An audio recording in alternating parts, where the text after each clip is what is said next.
HarperCollins presents The World's Worst Teachers by David Walliams. Read by David Walliams. Also starring Adjoa Andoh, Emma Fryer, Helen Mccrory, James Goode, Jan Ravens, John Culshaw, and Paul Panting.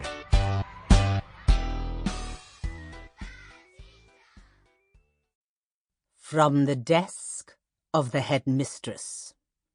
Dear Sir/Madam, I am writing in reply to your recent letter requesting me to write a foreword for Mr. David Walliams' new publication, The World's Worst Teachers. You are correct. I was Mr. Walliams' headmistress for his time at Curdle School for Deeply Unpleasant Children. Walliams, as he was known then, was one of the most repulsive boys I have ever had the misfortune to teach.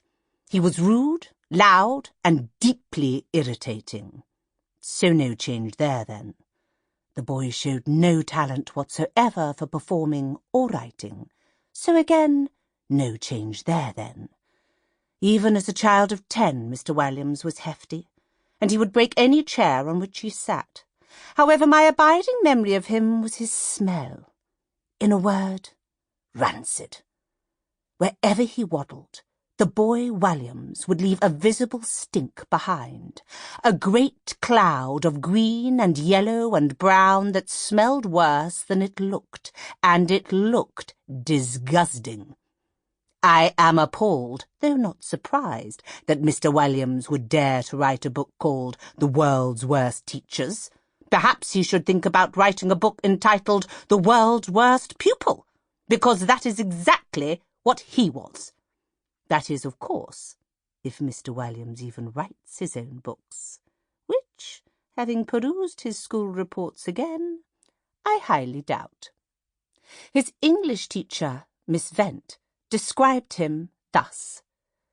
Walliams has the story-writing skills of a pebble. His spelling and his grammar are so atrocious, and his handwriting so poor, I wondered if his story about a girl who goes to school dressed as a boy, or some such nonsense, was in fact in some kind of alien language.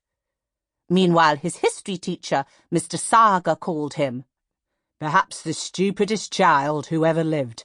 Just yesterday he put his hand up and told me that there was only one world war, and that was World War II.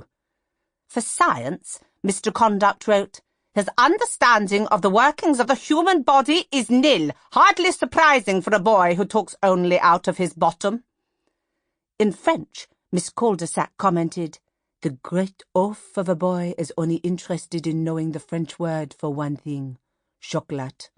That is, as we all know, chocolat.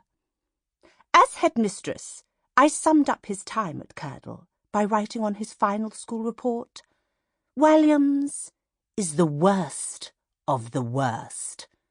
Even though he failed every single exam, I never, ever, ever want to see him back at my school. If this buffoon does set foot on school premises again, there will be a riot by the teachers led by me, and we will tear down the school brick by brick if we have to. The mere thought of Mr. Walliams is enough to make me want to spontaneously combust. So in answer to your question about whether I would like to write the foreword for The World's Worst Teachers, I say this. I would rather eat my own foot. And I am a vegetarian. Please never contact me again, or I will call the police.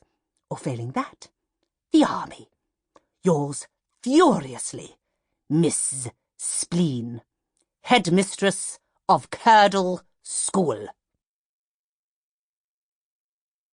Mr. Pent's Balls. Hello, I am Mr. Pent. St. Aub's School. Mathematics. Once upon a time's table, there was a maths teacher named Mr. Pent.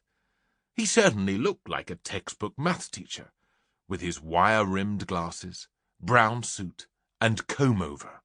However, Mr. Pent was anything but your... Sample complete. Ready to continue?